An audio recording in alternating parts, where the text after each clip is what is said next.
আপনার জন্য। না না না, আপনি শুয়ে থাকুন, আপনি শুয়ে থাকুন, আপনি মহিলার পায়ের তলায় এইভাবেই শুয়ে থাকুন। আজ আপনার জন্য যত পুরুষ আছে সব মেয়েদের পায়ের তলায় পিষে পিষে মরছে। বেশ পক করে মহিলাদের উস্কে দিয়ে হিমালয়ে গিয়ে এইভাবে ধ্যান করছেন আপনি। নেমে আসুন, নেমে আসুন, নেমে এসে এদের সাথে একবার সংসার করে দেখুন, যদি দুদিনও টিকতে পারেন আমি আমার কান কেটে দেবো।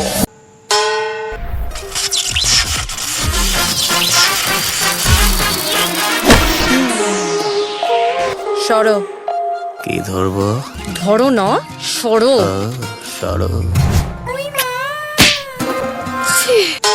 খুশি, আপনার চোখের সামনে একজন ভদ্র সভ্য পুরুষকে একজন মহিলা চাচ্ছে তাই ভাবে অপমান করলো, আর আপনি কিচ্ছু বললেন না।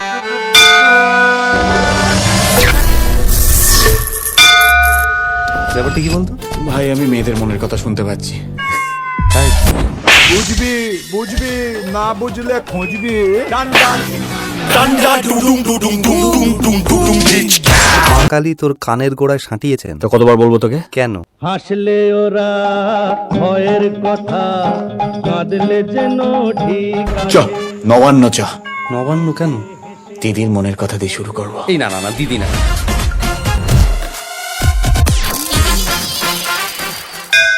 ঠাকুর, এই পৃথিবীর সমস্ত জটিল মহিলাদের তুমি সরল বানিয়ে দাও, যাতে আমাদের মতো অতীব সরল পুরুষরা একটু শান্তিতে বাঁচতে পারে।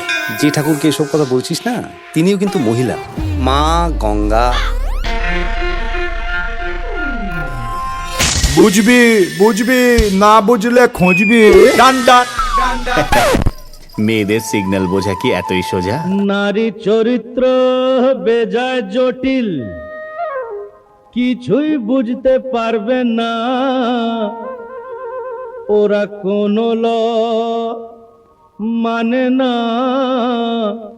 তাই ওদের নাম ললনা। বলছো কি? ঠিক বলছি, ওরা যুক্তি তর্কের ধার ধারে না, সেন্টিমেন্টে চলে। নারী চরিত্র বেজায় জটিল।